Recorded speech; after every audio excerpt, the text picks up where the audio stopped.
കഴിഞ്ഞ കുറേ ദിവസങ്ങളിലായിട്ടൊക്കെ നമ്മുടെ രാജ്യത്ത് സംഭവിക്കുന്നത്, നമ്മുടെ കൊച്ചു കേരളത്തിൽ സംഭവിക്കുന്നത് വളരെ വിചിത്രമായ സംഭവങ്ങളൊക്കെയാണ്.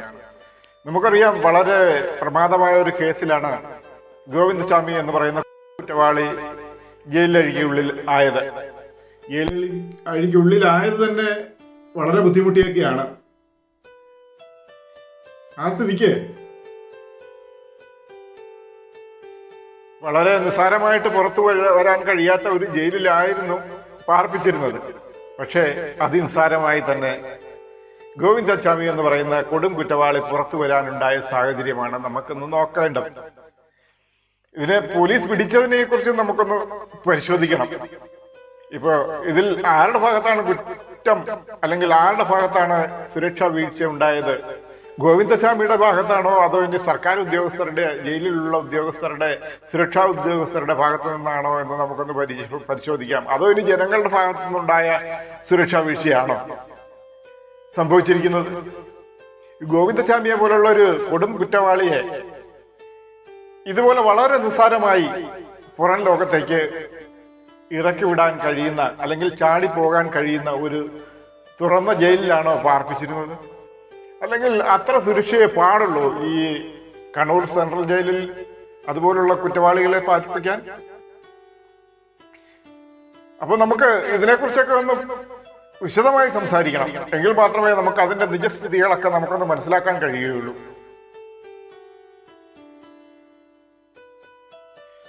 അപ്പോൾ അത്തരത്തിലുള്ള ഒരു കുറ്റവാളി വളരെ നിസ്സാരമായി ജയിൽ ചാടി പുറത്തു പോകാനുള്ള ഒരു സാഹചര്യം ഉണ്ടായി ഇന്നലെ നമ്മുടെ കേരളത്തിൽ.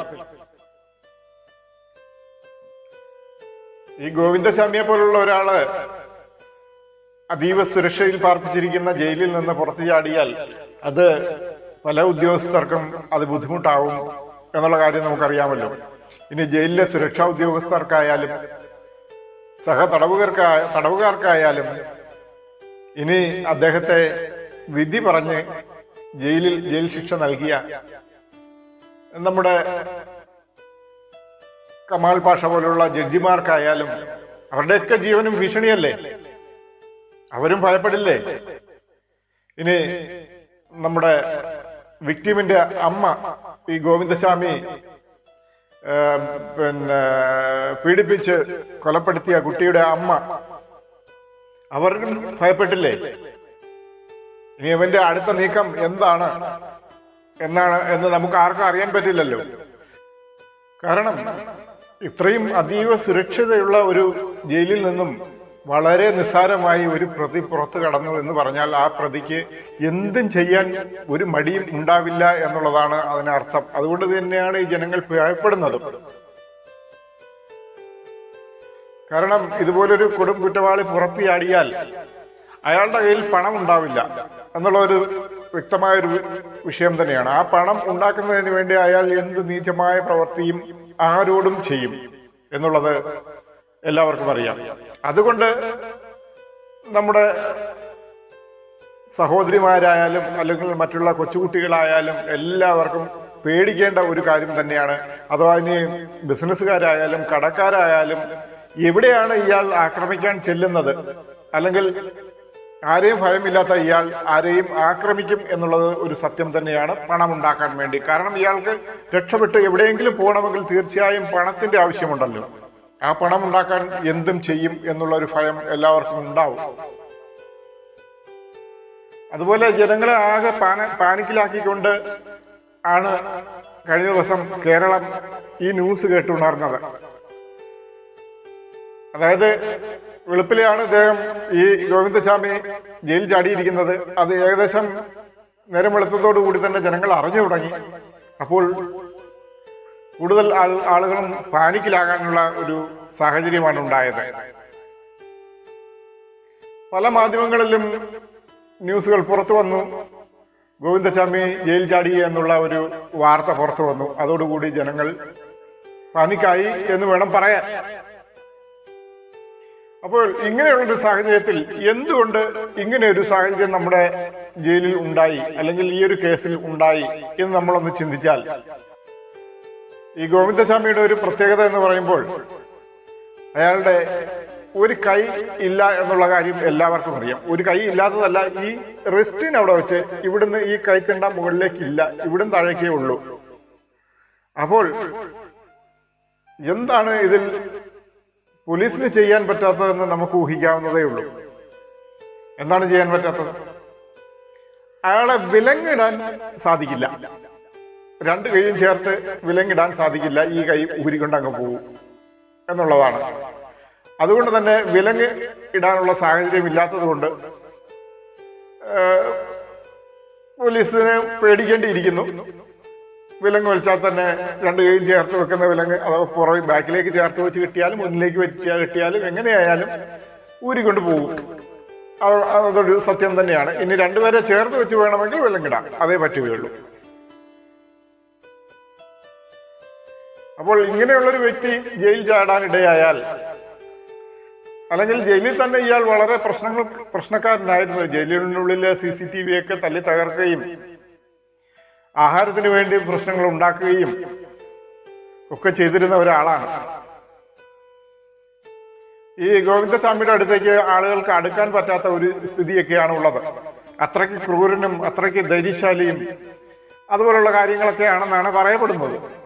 അതുമല്ല, മാത്രമല്ല, ഈ കൈയുടെ ഈ കൈത്തണ്ട മുറിഞ്ഞ ഈ കൈ വെച്ചൊരു ഇടിയൊക്കെ ഇടിച്ചാൽ ഇടി കൊള്ളുന്നിടം ദ്വാരമുണ്ടാകുന്ന തരത്തിലുള്ള ഇടിയാണ് ഇടിക്കുന്നതും കൊള്ളുന്നവർക്കുണ്ടാകുന്ന വേദനയും അതുപോലെയൊക്കെയാണ്. അതുകൊണ്ട് ആർക്കും പേടിയുണ്ടാവും. പോലീസ് ഉദ്യോഗസ്ഥർ പോലും ഇദ്ദേഹത്തിന്റെ ഈ ഗോവിന്ദസ്വാമിയുടെ അടുത്തേക്ക് പോകാൻ ഭയമാണ്.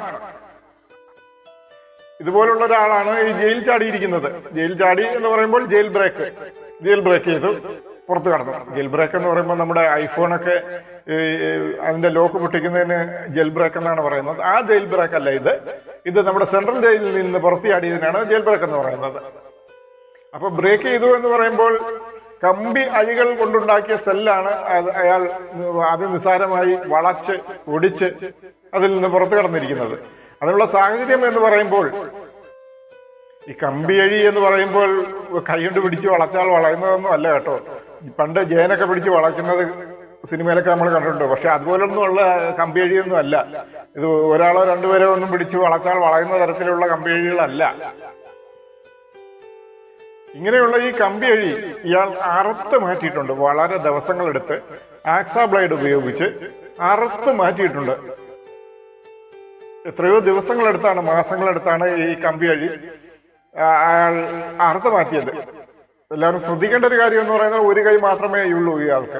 ആ ഒരു കൈ വെച്ചാണ് ഈ കമ്പി അഴികളെല്ലാം അയാൾക്ക് ഇറങ്ങാൻ പാകത്തിന് അറുത്ത് മാറ്റിയത്. അങ്ങനെയുള്ള ആ ഇരുമ്പ് അഴികളൊക്കെയാണ് അറുത്ത് മാറ്റിയിട്ടൊക്കെയാണ് ഇയാൾ പുറത്ത് ചാടിപ്പോയിരിക്കുന്നത്. പുറത്ത് കടന്നപ്പോഴാണെന്ന് അറിയാമോ? 5:15 ഇയാൾ പുറത്ത് കടന്നിരിക്കുന്നത്. അപ്പോൾ 5:15 എന്നുള്ള സമയം നമുക്ക് ആലോചിക്കാവുന്നതേ ഉള്ളൂ. തീർച്ചയായും ഇയാൾ പുറത്ത് ചാടിയാൽ CCTV-യിൽ എന്തായാലും ഇയാൾ പെടും എന്നുള്ളതിന് യാതൊരു തർക്കമില്ല. പക്ഷെ CCTV-യിൽ ഉണ്ട് താനും, ഇല്ല എന്ന് പറയാൻ പറ്റില്ല. എന്നിട്ടും ആരും അറിഞ്ഞില്ല എന്നുള്ളതാണ് ഒരു സത്യം.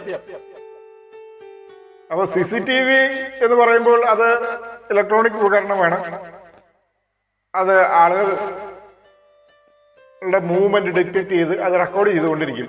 അതിന്റെ ലൈവായി ഒരാൾ അവിടെ വീക്ഷിച്ചുകൊണ്ടിരിക്കണം എന്തൊക്കെയാണ് നടക്കുന്നത് എന്നുള്ളത്. ലൈവായി ഒരു ഉദ്യോഗസ്ഥൻ അവിടെ ആ CCTV വീക്ഷിച്ചുകൊണ്ടിരിക്കണം. അത് അവിടെ ഉണ്ടായിരുന്നില്ല. അങ്ങനെ ഒരു ഉദ്യോഗസ്ഥൻ അവിടെ ഇല്ലായിരുന്നു എങ്കിൽ ഓൺ ദി ടൈം ആര് പുറത്തിറങ്ങിയാലും, ഒരു എലി അതിലെ പോയാലും CCTV-യിൽ കാണുന്നതാണ്. ഈ ലൈവ് ആയിട്ട് ആരും കാണാത്തത് കൊണ്ട് പിന്നീട് അത് റെക്കോർഡ് ചെയ്ത് ഇരിക്കുന്നത് നമുക്കെടുത്ത് കാണാൻ സാധിക്കും. അതിലുണ്ട് താനും. പക്ഷെ ഈ ലൈവായിട്ട് ആരും CCTV നോക്കിയിരിക്കാത്തത് കൊണ്ട് അവിടെ പാളിച്ച പറ്റി. അപ്പോൾ ഈ സമയത്ത് ആ CCTV നോക്കിയിരിക്കാൻ അവിടെ ആളില്ല എന്നുള്ളത് ഈ ഗോവിന്ദസ്വാമിക്ക് അറിയാം. ആ കാര്യം അയാൾക്ക് എങ്ങനെ അറിയാം? അത് നമ്മളൊന്ന് ചിന്തിച്ചു നോക്കേണ്ട കാര്യമാണ്. അത് മാത്രമല്ല, ഇയാളെ പോലുള്ള ഒരു കൊടും കുറ്റവാളികളെ പാർപ്പിച്ചേക്കുന്ന, അതായത് ഒറ്റയ്ക്ക് പാർപ്പിച്ചിരിക്കുന്ന ആ ഒരു സ്ഥലത്ത്, ആ ഒരു സെല്ലില് ഓരോ 2 മണിക്കൂർ കൂടുമ്പോഴും അവിടെ വന്ന് അന്വേഷിച്ച് ചെക്ക് ചെയ്തിട്ട് അത് രജിസ്റ്ററിൽ അവിടെ എൻറ്റർ ചെയ്യേണ്ടതാണ്. അത് ചെയ്തിട്ടില്ല. ഈ ജോലി ചെയ്യുന്നതിന് അവിടെ ഉദ്യോഗസ്ഥനെ നിയമിച്ചിട്ടുണ്ട്. ആ ഉദ്യോഗസ്ഥൻ ആ ജോലി ചെയ്തിട്ടില്ല എന്നുള്ളതാണ് സത്യം. ആ ജോലി എന്തുകൊണ്ട് ചെയ്തില്ല എന്നുള്ളത് നമ്മൾ ചിന്തിക്കേണ്ട ഒരു കാര്യമാണ്. കാരണം രാത്രി 1:15, അതായത് വെളുപ്പിന് 1:15 അയാൾ ജയിലിലേക്ക് അഴികൾ മുറിച്ചു മാറ്റി ബ്രേക്ക് ചെയ്ത് അയാൾ പുറത്തു ചാടുന്നുണ്ട്.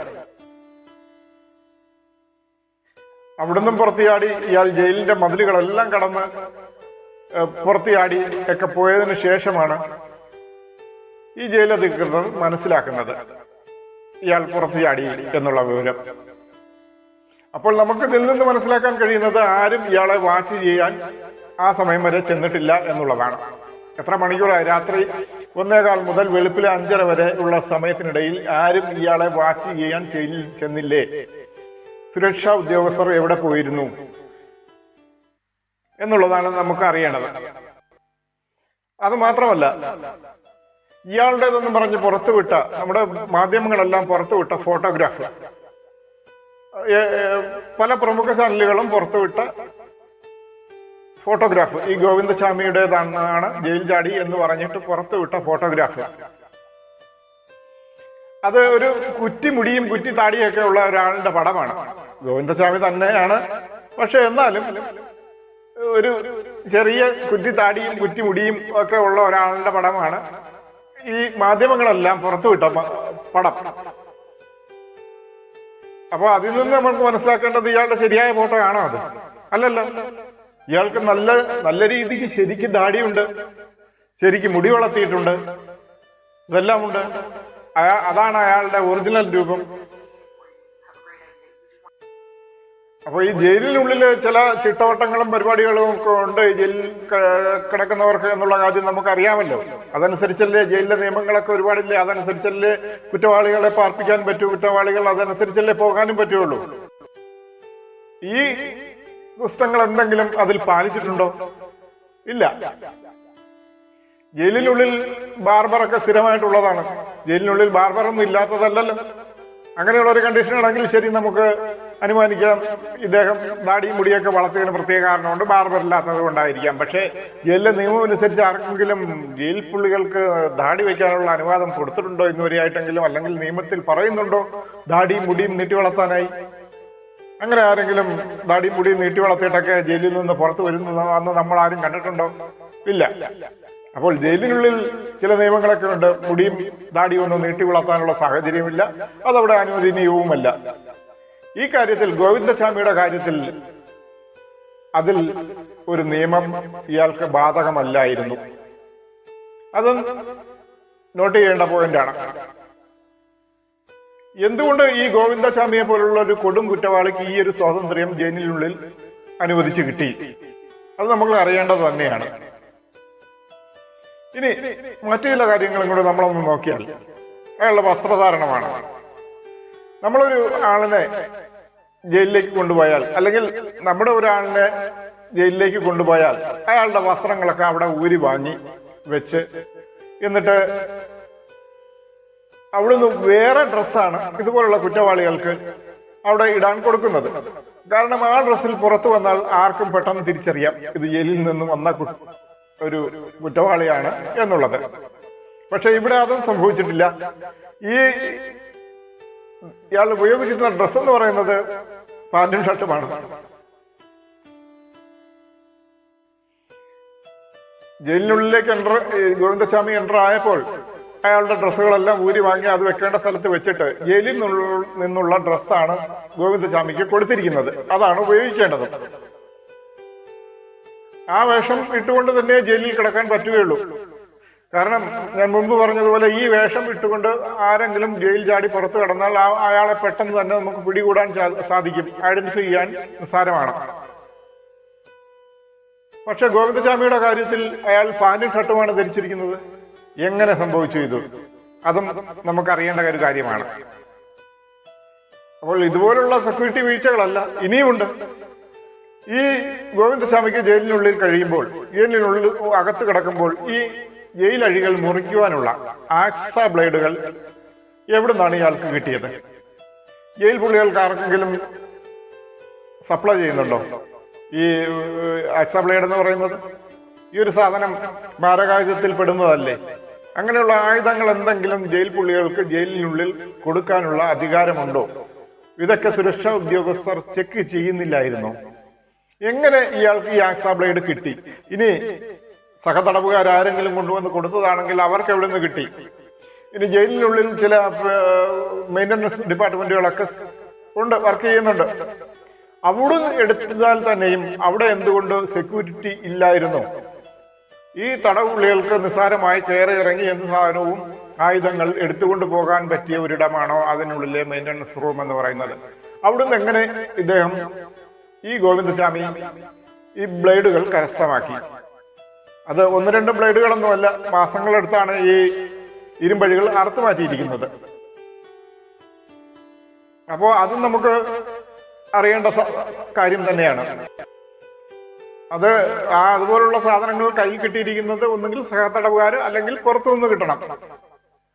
പുറത്തു നിന്നാണെങ്കിൽ ചിലപ്പോൾ മതിലിന് വെളിയിൽ നിന്നുകൊണ്ടൊക്കെ ഉള്ളിലേക്ക് എറിഞ്ഞു കൊടുക്കാം, അല്ലെങ്കിൽ മറ്റാരെങ്കിലും പുതുതായി ജയിലിനുള്ളിലേക്ക് വരുന്നവർ കൊണ്ട് കൊടുക്കാം, അല്ലെങ്കിൽ കൂടുതലായും ഈ പുറത്തു നിന്ന് മതിലിനുള്ളിലൂടെ എറിഞ്ഞു കൊടുക്കുന്നതൊക്കെയാണ് കിട്ടുന്നത്.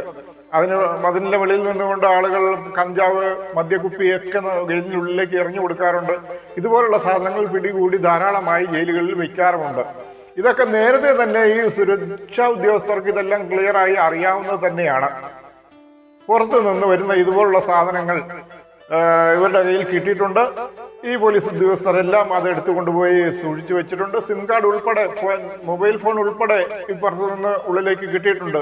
ഈ ഗോവിന്ദസ്വാമി ജയിലിനുള്ളിൽ മൊബൈൽ ഫോൺ ഉപയോഗിച്ചിരുന്നതായി തെളിവുകളും വന്നിട്ടുണ്ട്. അത് പാലക്കാടുള്ള ഒരാളിനെ വിളിച്ചതായും തെളിവുണ്ട്. ഈ മൊബൈൽ ഫോൺ മറ്റൊരു തടവുകാരന്റെ സഹായത്തോടു കൂടിയാണ് ഇയാൾ ഫോൺ ചെയ്തിരിക്കുന്നത്. ഈ ഫോൺ ഈ ജയിലിനുള്ളിൽ എങ്ങനെ കടന്നു? ഇയാൾക്ക് ഫോൺ ചെയ്യാനുള്ള അവസരം എങ്ങനെ ഉണ്ടാക്കി കൊടുത്തു? ആരുണ്ടാക്കി കൊടുത്തു? മറ്റൊരു തടവുകാരന്റെ വസ്ത്രമൊക്കെ അലക്കി കൊടുത്തിട്ടാണ് ഇയാളെ നയത്തിൽ കൊണ്ടുവന്നിട്ടാണ് അദ്ദേഹത്തിന്റെ ഫോൺ ഇയാൾക്ക് കിട്ടിയതെന്ന് പറയപ്പെടുന്നു. പക്ഷെ എന്നിരുന്നാലും ഈ ജയിലിനുള്ളിലേക്ക് ഈ മൊബൈൽ ഫോൺ എങ്ങനെ കടന്നു? അതും നമുക്ക് അറിയേണ്ട കാര്യം തന്നെയാണ്. ഇതൊന്നുമല്ല പ്രധാനപ്പെട്ട വിഷയം എന്ന് പറയുന്നത്. ഈ കൈത്തണ്ടാക്കി താഴെ, കൈത്തണ്ടാക്കി ഇവിടെ ഇല്ലാത്ത ഒരാൾ, ഒറ്റ മുറിക്കയ്യനായ ഒരാൾ തുണി കൊണ്ട് കയർ ഉണ്ടാക്കി ആ കയറ് എത്രയോ അടി മുകളിലേക്ക് എറിഞ്ഞ്, ഫെൻസിങ്ങും കഴിഞ്ഞ് എറിഞ്ഞ് പിടിപ്പിച്ച് അവിടെ കെട്ടിയിട്ടാണ്, അതിൽ പിടിച്ചാണ് മുകളിലേക്ക് കയറിയിരിക്കുന്നതും അവിടുന്ന് താഴേക്ക് ഇറങ്ങിയിരിക്കുന്നതും. ഈ തുണി കൊണ്ടുണ്ടാക്കിയ കയർ മുകളിൽ കെട്ടിവെച്ചതിന് ശേഷമാണ്. അതെങ്ങനെ അവിടെ കെട്ടി? പുറത്തുനിന്ന് ആരെങ്കിലും കെട്ടിക്കൊടുക്കാതെ, അല്ലെങ്കിൽ ജയിലിലുള്ളവർ ആരെങ്കിലും കെട്ടിക്കൊടുക്കാതെ അവിടെ കയറി ഇയാളെ കൊണ്ട് കെട്ടാൻ സാധിക്കുമോ? അത് നമ്മൾക്ക് അറിയേണ്ടതാണ്. ജയിലിനുള്ളിലെ മതിലുകൾ എന്ന് പറയുമ്പോൾ ഏകദേശം 30 അടിയോളം ഉയരം വരും എന്നൊന്നും നമുക്ക് കണക്ക് കൂട്ടണം. ഒരാൾക്കൊന്ന് നിസ്സാരമായി കൈ പൊക്കിയാൽ തന്നെ എത്തത്തില്ല. 2 പേർ ചേർന്ന് നിന്നാലും തോളിന്റെ മുകളിൽ നിന്നാലും എത്തില്ല. 30 അടിയോളം ഉയരമുണ്ട് ഈ മതിലിന്. മതിലിന്റെ മുകളിൽ വീണ്ടും ഫെൻസിങ് വേലിയുണ്ട്. ഫെൻസിങ് വേലി എന്ന് പറയുമ്പോൾ അതിൽ എപ്പോഴും കറണ്ട് പ്രവഹിച്ചുകൊണ്ടിരിക്കും. അങ്ങനെയുള്ളൊരു വേലിയും ഈ മതിലിന് മുകളിൽ സ്ഥാപിച്ചിട്ടുണ്ട്. അക്കാര്യവും ഓർക്കണം നമ്മൾ. അപ്പോൾ ഇത്രയൊക്കെ സുരക്ഷിതമായ ഒരു മതിലാണത്. അപ്പോൾ ഈ കയറ് അവിടെ കെട്ടുന്ന സമയത്ത് ഈ ഫെൻസിങ്ങിൽ കറണ്ട് ഇല്ല എന്നുള്ളായിരുന്ന ഒരു സത്യം ഇയാൾ എങ്ങനെ മനസ്സിലാക്കിയിരുന്നു? അതും നമുക്കറിയേണ്ട കാര്യമാണ്. അത് ആ ഫെൻസിങ് വേലിയിൽ കൂടി എപ്പോഴും 24 hours കറണ്ട് പ്രവഹിച്ചുകൊണ്ടിരിക്കുന്ന ഒരു വേലിയാണത്. ആ വേലിയിൽ ആരെങ്കിലും തൊട്ട് കഴിഞ്ഞാൽ കറണ്ട് അടിച്ച് തീർച്ചയായും താഴെ വീഴുകയും ചെയ്യും. അങ്ങനെയുള്ള ഒരു വേലിയിൽ ആ സമയത്ത് കറണ്ട് ഇല്ലായിരുന്നു എന്നുള്ളത് ഇയാൾക്ക് എങ്ങനെ മനസ്സിലാക്കാൻ കഴിഞ്ഞു? അതും നമുക്കറിയേണ്ട കാര്യം തന്നെയാണ്. അപ്പോൾ അത്രയും ഉയരം കൂടിയ ഈ മതിലിന്റെ മുകളിൽ കയറി നിന്ന് ഈ കയർ അവിടെ കെട്ടിക്കൊടുക്കണമെങ്കിൽ മറ്റാരെങ്കിലും കെട്ടിക്കൊടുക്കണം, അല്ലെങ്കിൽ അയാൾ തന്നെ കയറി നിന്ന് കെട്ടണം. അയാൾ അവിടെ കയറി നിന്ന് കെട്ടണമെങ്കിൽ 30 അടി ഉയരത്തിൽ ഇയാൾ കയറണമെങ്കിൽ, ഒറ്റ കൈയുള്ള ഒരാൾ കയറണമെങ്കിൽ സാധാരണ രണ്ട് കൈയുള്ളവർക്ക് കയറാൻ വളരെ ബുദ്ധിമുട്ടാണ്. അപ്പോൾ ഈ ഒറ്റ കൈയുള്ള ഒരാൾ അവിടെ കയറണമെങ്കിൽ എന്തിൻ്റെയെങ്കിലും സഹായം വേണം, പുറത്തു നിന്നുള്ള ആരുടെയെങ്കിലും സഹായം വേണം, ഇല്ലാതെ അവിടെ കയറാൻ പറ്റില്ല എന്നുള്ളത് സത്യമാണ്. അപ്പോൾ അവിടെ കയറിയിരിക്കുന്നത് ഈ ജയിലിനുള്ളിൽ വെള്ളം കൊടുക്കുന്ന ക്യാനുകൾ അവിടെ ധാരാളം കിടന്നിരുന്നു. ആ ക്യാനുകൾ എടുത്ത് അടുക്കി വെച്ചിട്ട് ആണ് അതിന്റെ മുകളിൽ കയറി നിന്നാണ് ഈ തുണി കൊണ്ടുണ്ടാക്കിയ കയറ് അവിടെ കെട്ടിയത് എന്ന് പറയപ്പെടുന്നു. നമുക്ക് അത് ജയിലിനുള്ളിൽ നിന്ന് പുറത്തു വന്ന വിവരമാണ്. അപ്പോൾ ഈ ക്യാനുകൾ അതിനുള്ളിൽ എങ്ങനെ വന്നു? ഈ ഇതുപോലുള്ള അതിസുരക്ഷിതമായ സ്ഥലങ്ങളിൽ ഒരിക്കലും ആരും രക്ഷപ്പെടരുത് എന്നുള്ള ഉദ്ദേശത്തോടു കൂടിയാണ് ഈ ജയിലുണ്ടാക്കിയിരിക്കുന്നതും ജയിലിന്റെ മതിലുണ്ടാക്കിയിരിക്കുന്നതും അതിന്റെ മുകളിൽ ഫെൻസിങ് ഉപയോഗിച്ചിരിക്കുന്നതും ഒക്കെ അതിനുള്ളിലാണ്. അപ്പോൾ അങ്ങനെയുള്ളൊരു സ്ഥലത്ത് ഇത്രയും ക്യാനുകൾ അതിനുള്ളിൽ എങ്ങനെ വന്നു? ആര് കൊണ്ടിട്ടു അവിടെ ആ സമയത്ത്? അല്ലെങ്കിൽ നേരത്തെ മുതൽ ഉണ്ടായിരുന്നെങ്കിൽ എന്തുകൊണ്ട് ഈ ജയിൽ അധികൃതർ അതെല്ലാം ശ്രദ്ധിച്ചിരുന്നില്ല? തീർച്ചയായും അത് നമ്മൾ ചിന്തിക്കേണ്ട വിഷയം തന്നെയല്ലേ. ഇത്തരത്തിൽ സുരക്ഷിതം ആയ ഒരു സ്ഥലത്ത് ഈ ക്യാനുകൾ അടുക്കി വെച്ച് ആർക്കെങ്കിലും കയറിപ്പോകാം എന്നുള്ള വിവരം ഈ സുരക്ഷാ ഉദ്യോഗസ്ഥർ ചിന്തിച്ചിരുന്നില്ലേ? അതോ അവർക്ക് അറിയില്ലായിരുന്നോ? ജയിൽ ഉദ്യോഗസ്ഥർക്ക്, പോലീസ് ഉദ്യോഗസ്ഥർക്ക് അറിയില്ലേ ഈ ക്യാനുകൾ അടുക്കി വെച്ചാൽ അതിന്റെ മുകളിൽ ആർക്കും കയറി പോകാം എന്നുള്ളത്? എന്നാൽ ഇയാൾ ആ സമയത്ത് ഈ ക്യാനുകൾ കൊണ്ടുവന്ന് അവിടെ അടുക്കി വെച്ച് ഈ ഒറ്റ കൈയുള്ള ഒരാളാണ് ഇത്രയും സമയമെടുത്താണ് ഇതൊക്കെ ചെയ്തിരിക്കുന്നത് എന്നുള്ള കാര്യം കൂടി നമ്മൾ മനസ്സിലാക്കേണ്ടിയിരിക്കുന്നു. ആ സമയം വരെ അവിടെ ആരും വന്നിട്ടില്ല. സുരക്ഷാ ഉദ്യോഗസ്ഥർ ഓരോ മണിക്കൂറിലും അവിടെ വന്ന് റോന്ത് ചുറ്റുന്ന ഉദ്യോഗസ്ഥർ വേറെയുണ്ട്. ആ വാൾ ഡ്യൂട്ടി എന്ന് പറയുന്ന ഒരു സംഭവമുണ്ട്. വാൾ ഡ്യൂട്ടി എന്ന് പറയുന്നാൽ നമ്മുടെ മതിലുകളുടെ സൈഡിൽ കൂടി എപ്പോഴും നടന്നുകൊണ്ടിരിക്കും ഉദ്യോഗസ്ഥർ.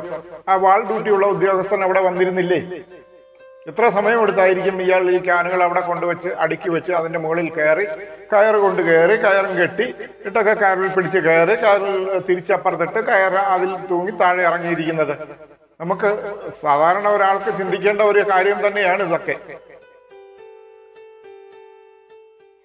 ഈ കാര്യങ്ങൾ ഇത്രയും നടന്നത് എങ്ങനെയാണെന്ന് നമുക്ക് ഇതുവരേക്കും അറിഞ്ഞുകൂടാ. അതൊക്കെ ഒരു അന്വേഷണം വന്നെങ്കിൽ മാത്രമേ നമുക്ക് അതിനെക്കുറിച്ചുള്ള ഒരു വിവരങ്ങൾ തീർച്ചയായും അറിയാൻ കഴിയുള്ളൂ. ഇനി അത് അവർ പുറത്തു വിടുമോ എന്നുള്ള വിവരവും നമുക്കറിയില്ല. കാര്യം എന്ന് പറയുന്നത് ഈ ഇത്രയും അതിസുരക്ഷിതമായ ഈ സ്ഥലത്ത് ഈ ക്യാനുകൾ ഇവർക്ക് കുറ്റവാളികൾക്ക് നിസ്സാരമായി ഇറങ്ങിപ്പോകാൻ വിധത്തിൽ കൊണ്ടുവന്ന് അവിടെ ഇട്ടത് ആരാണ് എന്നുള്ളത് നമുക്ക് അറിഞ്ഞേ പറ്റൂ. അത് മാത്രമല്ല, ഇയാൾ ഈ തുണി കൊണ്ടാണ് കയറുണ്ടാക്കിയിരിക്കുന്നത്. ആ കെട്ടാൻ ഉപയോഗിച്ച സാധനം, ഈ തുണി കൊണ്ടുണ്ടാക്കിയ കയർ, ഈ തുണി അയാൾക്ക് എവിടുന്ന് കിട്ടി? തീർച്ചയായും അത് നമ്മൾ അറിയേണ്ട മറ്റൊരു കാര്യമാണ്. ചെറിയൊരു തുണി കൊണ്ടൊന്നും അത്രയും നീളത്തിലുള്ള ഒരു കയർ ഉണ്ടാക്കിയെടുക്കാൻ പറ്റില്ലല്ലോ. അത് നമ്മൾ അപ്പോൾ തീർച്ചയായും ഈ ഇട്ടിരിക്കുന്ന ഡ്രസ്സല്ലാതെ മറ്റൊരു ഡ്രസ്സും ജയിലിനുള്ളിൽ കൊടുക്കാറില്ല എന്നുള്ള ഒരു കാര്യം ഇരിക്കെ ഇത്തരത്തിൽ നീളമുള്ള ഒരു കയർ ഉണ്ടാക്കിയെടുക്കാൻ പാകത്തിന് തുണികൾ അയാൾക്ക് എവിടുന്ന് കിട്ടി? അതും നമുക്ക് അന്വേഷണത്തിന്റെ പരിധിയിൽ കൊണ്ടുവരേണ്ട ഒരു കാര്യമാണ്. അപ്പോൾ ഇതിനെല്ലാം ആരുടെയോ അറിവുണ്ട്, അല്ലെങ്കിൽ ആരുടെയെങ്കിലും സഹായമുണ്ട് എന്നുള്ളത് വ്യക്തമാണ്. ജയിലിനുള്ളിൽ നിന്ന് ആരുടെയൊക്കെയോ സഹായം ഇയാൾക്ക് കിട്ടിയിട്ടുണ്ടെന്നുള്ളത് വളരെ വ്യക്തമാണ്. സഹതടവുകാരുടെ സഹായം കിട്ടിയിട്ടുണ്ട് എന്ന് പറയുന്നതും വ്യക്തമാണ്. അതും ഗോവിന്ദസ്വാമിയുടെ മൊഴിയിൽ നിന്ന് വ്യക്തമാണ്. സഹതടവുകാരുടെ സഹായം കിട്ടിയിട്ടുണ്ട്. പക്ഷെ ഈ മാസങ്ങളെടുത്താണ് ഇതൊക്കെ ആസൂത്രണം ചെയ്തിരിക്കുന്നത്. ജയിലിനുള്ളിൽ സഹതടവുകാരൻ്റെ നിന്ന് കിട്ടിയ കഞ്ചാവ് ഉപയോഗിച്ചിട്ടാണ് ഇയാൾ ഇതൊക്കെ ചെയ്തിരിക്കുന്നത് എന്നും ഈ ഗോവിന്ദസ്വാമിയുടെ മൊഴിയിൽ പറയുന്നുണ്ട്. അങ്ങനെയെങ്കിൽ അങ്ങനെയുള്ള ലഹരി സാധനങ്ങൾ ജയിലിനുള്ളിൽ എങ്ങനെ കടന്നുകൂടി? ഇത് സ്ഥിരമായി അവിടെ ഉള്ളവർ ഉപയോഗിക്കുന്നതാണ് എന്നുള്ളതും ഗോവിന്ദസ്വാമിയുടെ മൊഴിയിൽ നിന്നും പുറത്തു വന്നിട്ടുണ്ട്. അപ്പോൾ ഇത്തരത്തിലുള്ള സംഭവങ്ങളെല്ലാം ജയിലിനുള്ളിലും സുലഭമായി ലഭിക്കുന്നു എന്നുള്ളതിനുള്ള തെളിവാണ് ഈ കാര്യങ്ങളൊക്കെ. ഇത്തരത്തിലുള്ള കാര്യങ്ങൾ ഇതുവരെയായും ജയിൽ ഉദ്യോഗസ്ഥരുടെ ആരുടെയും ശ്രദ്ധയിൽ പെട്ടിരുന്നില്ലേ? അതോ മനഃപൂർവ്വം ശ്രദ്ധയിൽ പെട്ടില്ല എന്ന് നടിക്കുകയായിരുന്നു? അതോ ശ്രദ്ധയിൽ പെട്ടിട്ടും അനുവദിച്ചു കൊടുക്കുകയായിരുന്നു? എന്താണ്? അതും അന്വേഷണ പരിധിയിൽ വരേണ്ടത് തന്നെയാണ്. ഇയാള് ഈ ഗോവിന്ദസ്വാമി ജയിലഴിക്കുള്ളിൽ നിന്ന് വെളിയിലിറങ്ങിയിരിക്കുന്നത് 1:15 കൂടിയാണ്. ആ ജയിലിനകത്തെ പരിപാടികളെല്ലാം കഴിഞ്ഞ് അയാൾ ജയിൽ ചാടി പുറത്തു വന്നപ്പോൾ ഏകദേശം 5:15 ആയി. എന്നിട്ടും ഇയാളെ പിടിക്കുന്നത് 10 മണിയോടുകൂടിയൊക്കെ ആയിട്ടാണ്. 9:30-10 മണിക്കൊക്കെയാണ് ഇയാളെ പിടിക്കുന്നത്. പിടികൂടുന്നതും പോലീസ് ഉദ്യോഗസ്ഥരുടെ വലിയ സാമർഥ്യം കൊണ്ടൊന്നുമല്ല. പോലീസ് ഉദ്യോഗസ്ഥരും സഹായിച്ചിട്ടുണ്ട്. നാട്ടുകാരുടെ സഹായം കൊണ്ട് തന്നെയാണ് തീർച്ചയായും ഇയാളെ പിടികൂടിയിരിക്കുന്നതും. വളരെ വൈകിട്ടാണ് ജയിലധികൃതരൊക്കെ അറിഞ്ഞതും. അതിനൊരുപാട് ശേഷം താമസിച്ചതിന് ശേഷമാണ് പോലീസ് ഉദ്യോഗസ്ഥരെയൊക്കെ വിവരം അറിയിച്ചതുമൊക്കെ. എന്തായാലും അവിടെ സ്റ്റിഫർ ഡോഗിനെ കൊണ്ടുവന്നിട്ടുണ്ട്. സ്റ്റിഫർ ഡോഗ് അയാളുടെ മണം പിടിച്ച് ഓടിയ ഭാഗത്തേക്ക് എന്തായാലും പോലീസ് ഉദ്യോഗസ്ഥരും നാട്ടുകാരും മാധ്യമപ്രവർത്തകരും എല്ലാം ഓടി 2 കിലോമീറ്ററോളം ഓടി, നിൽക്കാതെ ഓടി. നായ എത്തിയ സ്ഥലത്തു നിന്നല്ല പിടിച്ചതെങ്കിലും നായ അങ്ങോട്ട് തന്നെ ഓടുകയായിരുന്നു. അതിന്റെ പുറകെ ഇത്രയും ആളുകളും ഓടുകയായിരുന്നു. പോലീസ് ഉദ്യോഗസ്ഥരും നാട്ടുകാരും കൂട്ടത്തിൽ മാധ്യമപ്രവർത്തകരും ഒക്കെ ക്യാമറയൊക്കെ കൊണ്ട് ഓടുന്നുണ്ടായിരുന്നു. അത് നമ്മളെല്ലാവരും കണ്ടത് തന്നെയാണ് മാധ്യമങ്ങളിലൂടെയൊക്കെ. എന്തായാലും അത്രയൊക്കെ ഒരു എഫർട്ട് എടുത്തിട്ടും ഇയാളെ പിടികൂടിയത് പോലീസല്ല, പോലീസിന്റെ ഒരു സഹായത്തോടു കൂടി അല്ലായിരുന്നു. വലിയ എഫർട്ടൊന്നും പോലീസ് എടുത്തിട്ടില്ല എന്ന് വേണമെങ്കിൽ പറയാം. അങ്ങനെ ഈ പോലീസ് നായ 2-2.5 കിലോമീറ്ററോളം ഓടി. എന്തായാലും ആ ഓടിയ ഭാഗത്ത് തന്നെയാണ് അയാളെ പിടിക്കപ്പെട്ടത്. നായ അങ്ങെത്തുന്നതിന് മുമ്പേ ഇയാൾ പിടിക്കപ്പെടുകയായിരുന്നു എന്നുള്ളതാണ് സത്യം. ഇയാൾ പോയത് ഏതോ റെയിൽവേ സ്റ്റേഷനൊക്കെ ലക്ഷ്യം വെച്ചാണ് പോയത്. പക്ഷെ അയാൾക്ക് ആ ലക്ഷ്യം തെറ്റിപ്പോയി എന്നുള്ളത് നമ്മുടെ പോലീസ് ഉദ്യോഗസ്ഥർക്കൊരു സഹായമായി എന്നാണ്. ഈ ഗോവിന്ദസ്വാമി ഈ പോകുന്ന പോക്കിൽ പെട്ടെന്ന് തന്നെ ഒരു പുറത്തു നിന്നുള്ള ഒരു സഹായം എന്തായാലും ഉണ്ടായിരുന്നില്ല. അതുകൊണ്ട് ഇയാളെ പിടികൂടാൻ കഴിഞ്ഞു. പുറത്തുനിന്ന് ഒരു ഇടപെടൽ ഉണ്ടായിരുന്നെങ്കിൽ അയാൾ അതിവേഗം തന്നെ അവിടുന്ന് രക്ഷപ്പെടുമായിരുന്നു. പെട്ടെന്ന് തന്നെ റെയിൽവേ സ്റ്റേഷൻ വരെയെങ്കിലും എത്തിക്കാനുള്ള ഒരു വണ്ടി കിട്ടിയിരുന്നെങ്കിൽ അയാൾ പോകുമായിരുന്നു. മഷിയിട്ട് നോക്കിയാൽ പിന്നെ കിട്ടത്തുമില്ലായിരുന്നു. അപ്പോൾ ഈ പോലീസ് നായ ഓടി ചെല്ലുന്ന അതേ ഡയറക്ഷനിൽ തന്നെ പോലീസ് നായ അങ്ങ് എത്തുന്നതിന് മുമ്പ് തന്നെ ഇയാൾ പിടിക്കപ്പെടുകയായിരുന്നു. പിടിക്കപ്പെടാനുള്ള മെയിൻ കാരണം എന്ന് വെച്ചാൽ ഒരു ചെറുപ്പക്കാരനായ ഒരാള് അയാൾക്ക് കണ്ടപ്പോൾ, ഒരു പയ്യനുണ്ടായിരുന്നു, അയാൾക്ക് കണ്ടപ്പോൾ ഒരു സംശയം തോന്നി. എടാ, ഈ പോകുന്ന ആള് ഗോവിന്ദസ്വാമി അല്ലേ എന്നുള്ളൊരു സംശയം തോന്നിയത് കൊണ്ടാണ് അവർ ഉടൻ തന്നെ പോലീസ് സ്റ്റേഷനിൽ വിവരം അറിയിച്ചു. കാരണം ഇവർ ഒന്ന് വിളിച്ചു, ഗോവിന്ദസ്വാമി എന്ന് വിളിച്ചപ്പോൾ പെട്ടെന്ന് അയാൾ തിരിഞ്ഞു നോക്കിയിട്ട് ഓടുകയായിരുന്നു. അയാളെ മനസ്സിലാക്കിയല്ലോ എന്നുള്ളൊരു പരിഭ്രമത്തിൽ അയാൾ അവിടുന്ന് ഓടുകയായിരുന്നു. അപ്പോൾ ഇവർക്ക് കറക്റ്റായിട്ട് മനസ്സിലായി. പ്രത്യേകിച്ച് ഇയാൾക്ക് കൈത്തണ്ട ഇല്ലാത്തത് കൊണ്ട് മനസ്സിലാക്കാൻ കഴിയുന്നതാണ്. അതുകൊണ്ട് അയാൾ അവിടുന്ന് ഓടുകയായിരുന്നു. കൃത്യമായ അത് പോലീസ് സ്റ്റേഷനിൽ അവർ ആ റിപ്പോർട്ട് കൊടുത്തിട്ടുമുണ്ട്, വിളിച്ചറിയിച്ചിട്ടുമുണ്ടായിരുന്നു. ഈ ഒറ്റക്കൈ കണ്ടാൽ പെട്ടെന്ന് നമുക്കെല്ലാം തിരിച്ചറിയാം. അതുകൊണ്ട് ഇയാൾ ചെയ്തൊരു പണി ഉണ്ടായിരുന്നു. ഒരു കവറിനകത്ത് കുറെ തുണികളും അതും ഇതെല്ലാം കൂടെ വാരി കെട്ടി തലയിൽ വെച്ച് അതിനുള്ളിലേക്ക് ഈ കൈയുടെ ഈ ഭാഗം കടത്തി ഇങ്ങനെ വെച്ചുകൊണ്ട് വളരെ കൂളായിട്ട് റോഡ് സൈഡിൽ കൂടെ നടന്നു പോവുകയായിരുന്നു. ഈ മുറിഞ്ഞ കൈത്തണ്ട ആരും കാണാതെ ഇത് കൈകൊണ്ട് പിടിച്ചിരിക്കുന്ന എന്നുള്ള ഭാവത്തിൽ ആ തുണിക്കെട്ടും പിടിച്ചുകൊണ്ട് അതൊക്കെ കൂളായിട്ട് നടന്നു പോവുകയായിരുന്നു. അപ്പോൾ ഇയാൾക്ക് ആ തുണിക്കെട്ടൊക്കെ എവിടുന്ന് കിട്ടി എന്നൊക്കെ പിന്നെ അന്വേഷണത്തിൽ തെളിയിക്കേണ്ടതാണ്. അങ്ങനെ കൈമറച്ചു കൊണ്ടുപോകാനുള്ള ആ ഒരു തുണിക്കെട്ട്. അങ്ങനെ നടന്നു പോകുന്ന കൂട്ടത്തിലാണ് ഇവർ കണ്ട് ഇദ്ദേഹത്തെ വിളിച്ചതും തിരിച്ചറിഞ്ഞതും. ഗോവിന്ദസ്വാമി എന്നുള്ള വിളിയിലാണ് അദ്ദേഹം പരിഭ്രമിച്ച് അവിടെ നിന്ന് പെട്ടെന്ന് എസ്കേപ്പ് ആയത്. എന്തായാലും ഗോവിന്ദസ്വാമി എന്നുള്ള വിളി കേട്ട് അവൻ ഓടിയത് നേരെ പഴയ ഒരു ആശുപത്രി കെട്ടിടത്തിലേക്കാണ്. ആ വിവരം ഇമ്മീഡിയറ്റ് ആയിട്ട് ഒരു പോലീസിനെ വിളിച്ച് അറിയിച്ചിട്ടുണ്ടായിരുന്നു. ഗോവിന്ദസ്വാമി എന്ന് വിളിച്ചപ്പോൾ ഇയാൾ ഓടിയിട്ടുണ്ട് എന്ന് അവർ പറയുകയും ചെയ്തു. അപ്പൊ ഞാൻ പറഞ്ഞത് അങ്ങനെയാണ് അവരെ പിടിച്ചത്, അല്ലാതെ പോലീസുകാരുടെ വലിയ കഴിവുകൊണ്ടൊന്നും അല്ല എന്നാണ് ഞാൻ പറഞ്ഞത്. എന്തായാലും ആ 2 ചെറുപ്പക്കാർ അവരെ കണ്ടതുകൊണ്ട്, ഗോവിന്ദസ്വാമി എന്ന് വിളിച്ചത് കൊണ്ട് അവൻ പരിഭ്രമിച്ച് ഓടുകയായിരുന്നു. അല്ലെങ്കിൽ അയാൾ റെയിൽവേ സ്റ്റേഷൻ ലക്ഷ്യം വെച്ചായിരിക്കണം നടന്നത്. അത് തന്നെയാണ്, റെയിൽവേ സ്റ്റേഷനിലേക്കാണ് നടന്നതെന്നാണ് ഗോവിന്ദസ്വാമിയുടെ മൊഴി വന്നിരിക്കുന്നത്. റെയിൽവേ സ്റ്റേഷനിൽ എത്തിയിരുന്നെങ്കിൽ പിന്നെ കിട്ടില്ലായിരുന്നു എന്നുള്ള കാര്യം നമുക്കറിയാം. എന്തായാലും അതിനു മുമ്പ് ഇവർക്ക് തിരിച്ചറിഞ്ഞതുകൊണ്ട് ഒരു പഴയ ആശുപത്രി കെട്ടിടത്തിലേക്കാണ് ഓടിക്കയറി അവിടെ ഒരു അതിനുള്ളിൽ നിൽക്കുമ്പോൾ തന്നെ എന്തായാലും പോലീസ് ഈ വിവരം പറഞ്ഞ് പിന്നാലെ അവിടെ എത്തി. എന്തായാലും പോലീസ് നായും ആ ഡയറക്ഷനിൽ തന്നെയാണ് പോയത്. പോലീസ് നായ്ക്ക് മണം തിരിച്ചറിയാനുള്ള ഒരു കഴിവ് നമ്മൾ സമ്മതിച്ചു കൊടുത്തേ പറ്റൂ. എന്തായാലും ആ ഡയറക്ഷനിലേക്കാണ് പോലീസ് നായും ചെല്ലുന്നത്. എന്തായാലും ഈ വിളിച്ചു പറഞ്ഞതനുസരിച്ച് പോലീസും മറ്റുള്ളവരും മാധ്യമപ്രവർത്തകരും എല്ലാം തന്നെ ആ ആശുപത്രി വളഞ്ഞു എന്നറിഞ്ഞപ്പോൾ ഇയാൾ ചെയ്തൊരു പരിപാടിയുണ്ട്. പെട്ടെന്ന് തന്നെ അതിനുള്ളിലേക്ക് പോയപ്പോൾ അവിടെ ഒരു കിണറുണ്ടായിരുന്നു, ഒരു പഴയ കിണർ. അതിലേക്ക് ഉടുപ്പൊക്കെ ഊരി കളഞ്ഞിട്ട് പതുക്കെ അതിനകത്തേക്ക് അങ്ങ് ഇറങ്ങി, അല്ലെങ്കിൽ ചാടി. അതിൽ വെള്ളത്തിൽ അയാൾക്ക് നീന്താനുള്ള കഴിവോ അല്ലെങ്കിൽ വെള്ളത്തിൽ താഴാൻ നിൽക്കാനുള്ള കഴിവൊക്കെ അയാൾക്ക് ഉണ്ടായിരുന്നിരിക്കണം. അതുകൊണ്ട് തന്നെയാണ് ആ വെള്ളത്തിൽ അയാൾ മുങ്ങിച്ചാവാതെ അയാൾ രക്ഷപ്പെട്ടതും. കിണറ്റിനുള്ളിലേക്ക് എടുത്ത് ചാടി അതിൽ മോട്ടോർ കെട്ടി ഇറക്കാൻ ഉപയോഗിച്ചിരുന്ന ആ കയർ ഉപയോഗിച്ചാണ് അയാൾ താഴേക്ക് ഇറങ്ങിയതെന്ന് പറയപ്പെടുന്നു. എന്തായാലും ആ കിണറ്റിനുള്ളിൽ വെച്ച് പോലീസും നാട്ടുകാരും എല്ലാവരും വളഞ്ഞ് അയാളെ പിടിക്കുകയാണ് ഉണ്ടായത്. അങ്ങനെയാണ് ഇയാളെ പിടികൂടിയത്. ഇയാളൊക്കെ അങ്ങ് UP-യോ ഡൽഹിയോ പോലുള്ള സ്ഥലങ്ങളിലൊക്കെ കിട്ടണമായിരുന്നു. പിന്നുള്ള അവസ്ഥ നമുക്കറിയാമല്ലോ, ഇവനെ ഏത് പരുവത്തിലാക്കി എടുക്കുമെന്ന്. അതുപോലെ ഇയാളെ നാട്ടുകാരുടെ കയ്യിലേക്കൊന്ന് കിട്ടേണ്ടതായിരുന്നു. എങ്കിൽ പിന്നെ ഇയാൾ ഈ ചെയ്ത പാപങ്ങൾക്കെല്ലാം അവിടെ തന്നെ ഛർദ്ദിച്ചേനെ. ജനങ്ങൾ നല്ല രീതിക്ക് കൈകാര്യം ചെയ്യുമായിരുന്നു. പക്ഷെ ജനങ്ങളുടെ കയ്യിൽ കിട്ടാനുള്ള ഒരു താമസം ഉണ്ടായി എന്നുള്ളതാണ് ഇതിൽ ഈ ഗോവിന്ദസ്വാമിയുടെ ജീവൻ രക്ഷപ്പെട്ടു എന്ന് പറയുന്നതിനുള്ള ഒരു കാരണം ജനങ്ങളെല്ലാവരും തന്നെ നോക്കിയിരിക്കുകയാണല്ലോ ഇതുപോലുള്ള ഒരു കുറ്റവാളിയെ കയ്യിലേക്ക് കിട്ടാൻ വേണ്ടി. പിന്നെ സംഭവിക്കുന്നത് എന്താണെന്ന് നമ്മൾ ആരും പറയണ്ടല്ലോ, അവിടെ ഓട്ടോമാറ്റിക്കായിട്ട് എല്ലാം നടന്നുകൊള്ളും.